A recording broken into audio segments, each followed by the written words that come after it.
Tune in Thursday, February 14th. LeBron James and the Cleveland Cavaliers take on the Milwaukee Bucks. A Central Division battle. It's the real deal.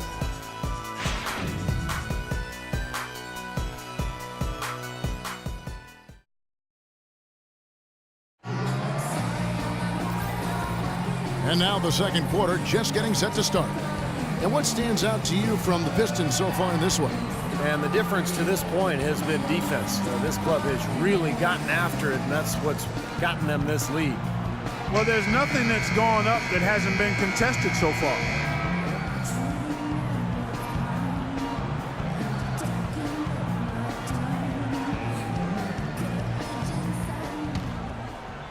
Here's Rubio.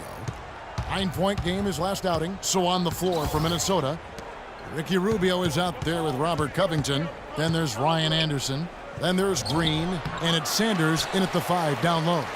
Well, he's wide open there, but really struggles from that range. Maybe there's a reason he's open.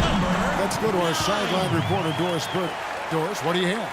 Thanks, Kevin. The dude in their last matchup against the Thunder was just a man on a mission. He had 35 points and did his work from a pair of lines, hitting from both beyond the arc and from the charity stripe. Truly impressive numbers from him in a stellar performance. What a special night. Great job, Doris. Thank you, guys. It's going to be very interesting to see if he can stay on a roll like that tonight. I agree with you there. I mean, he obviously hit on something that brought out the best in him, and you can be sure he's going to take the exact same approach in this one. Definitely. And as confident a player as he already was, now he's got to be feeling absolutely unstoppable. That is not an easy shot right there. He had to get it off over a taller defender. A little bit of a rainbow three, but like you said, it had to be with the size mismatch. Now, here's Rubio, averaging 9 points per contest. That one's good, and the Piston lead is cut back down again to single digits with those points from Ryan Anderson. And he gets a 3 of his own. Good answer there. Yeah, and he's not scared to trade shots like that. Here's Gray. No scoring yet from him, but that's likely to change. Timberwolves have gone 1 of 3 to start out the second quarter. Rubio outside. He kicks it to Green. Three-pointer. Rubio misses. Pistons leading by 9. Pass to Ruiz. Wide open look. And a little luck that time, but it drops. He's got 8. You know, it's really hard not to notice the difference in the passing of these two teams today. Yeah, look at the discrepancy in the assist column between these two teams. Hey, the NBA is all about matchups, guys. We all know that. Tonight is the perfect matchup. Our best player, they don't have an answer for. Let's play through him. Both teams deciding to change it up. All right, we've got a bit of a break now, so here's a look at the league's best defenses. The Pistons, number 1. They just don't let you score. I mean, this is a club that clamps down on you defensively. They play hard. Keep every possession. Timberwolves trail by 11. Now Stockton, right now averaging 15 points a game. To the inside, here's Payne. The basket is good, the assist from Stockton. The defense pretty much helpless there, stopping that layup. I think too much of a mismatch in terms of height. Now let's the pass to Chan. And he was fouled on the way up. 2 free throws now for him. Oh, with that last huddle, you could see the coach was addressing how they were going to make a tactical adjustment. And after the coach does something like that, it's on the players now to lock in and follow the lead and execute. If they don't, then the coach will put them on the pound. And let's get your take, guys, on the scoring breakdown for the Pistons. Now, they didn't waste any time getting into a groove out there. They're dialed in from long range. They've been distributing the ball really well tonight, too. I mean, a decent number of assists so far for them.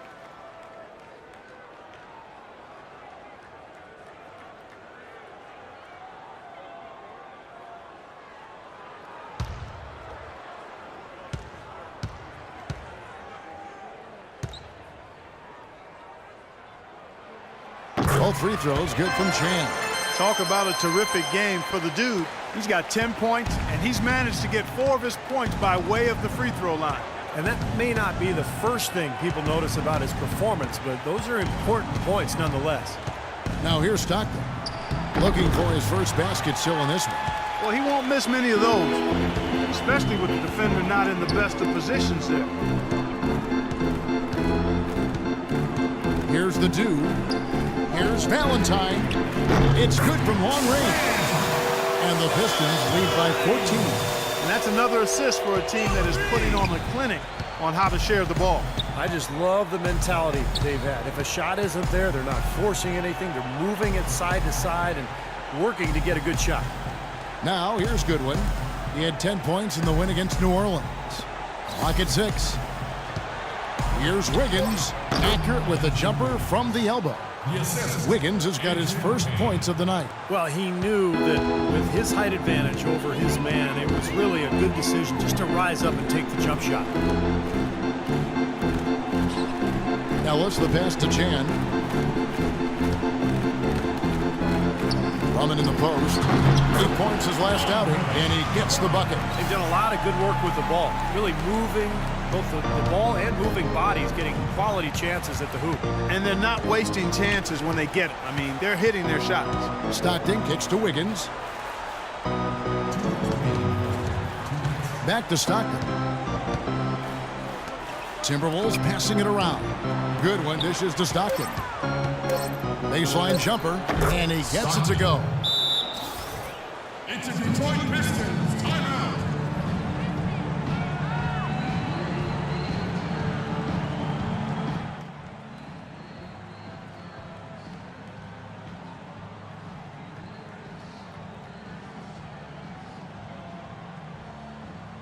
Mahinmi's checked in for Detroit.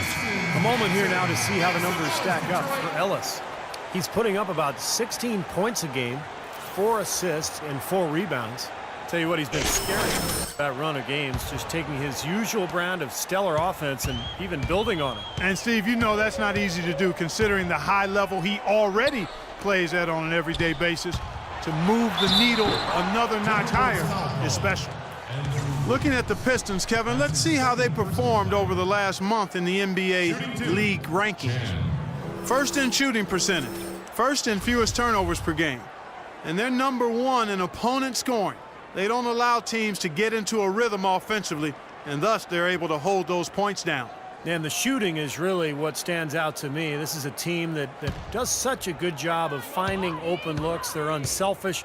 They work offensively to create good shots. And when they do that and they're on their game, they're tough to beat. That free throw good from Chan.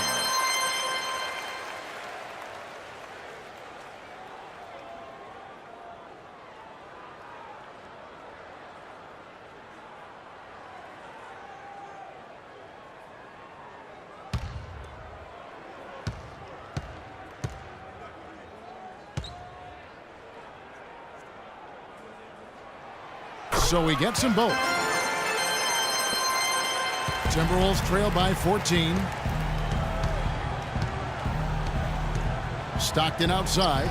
Goodwin passes to Stockton. Now here's Payne, guarded closely. Here's Dang. And lots of contact there. Missing the shot. He'll shoot 2. Way to play in attack mode and get inside. And you know, if you're on defense and you're going to foul, make sure it's a good one. They did, preventing the and one. The Timberwolves shooting their 4th and 5th shots at the foul line in the game.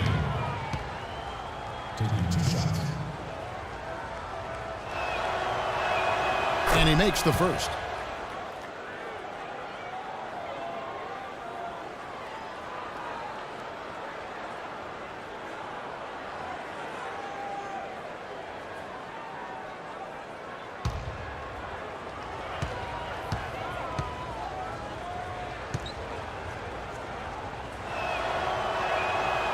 He makes 1 of 2 that time.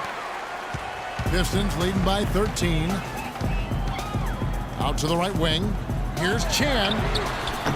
Misses the 3. Minnesota's gone 1 of 2 on 3-pointers here in the second quarter so far. Inside, out of bounds, Detroit takes possession. Well, that's inexcusable to throw a pass that far off the mark.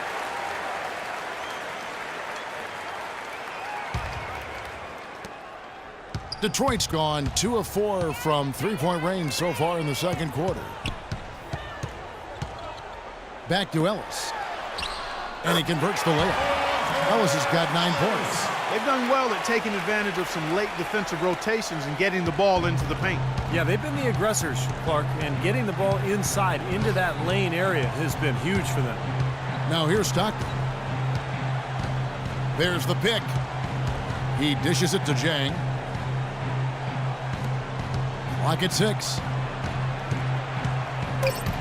And Stockton, here we go, makes it off the glass.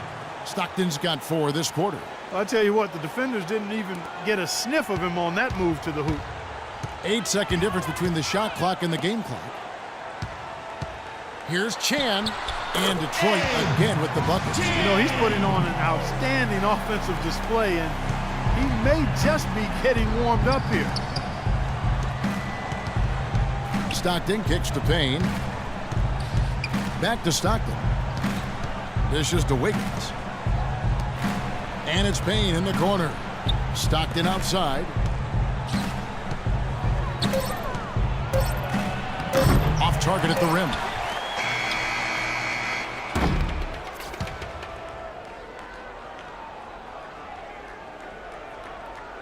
And that concludes the first half. Pistons lead by 15. And time now to go courtside as we send you over to Doris Burke from the sideline. Doris? Well, Ricky, what does it say about this team to have such great productivity from the bench, and what does it do for you guys as a unit? It's amazing. That means like we have a deep bench, and then a lot of work from the staff, from the everybody of the team, like doing extra work and winning games. Well done, Ricky. Thank you. Guys, back to you. Thank you, Doris. And we'll be back after halftime for the start of the second half.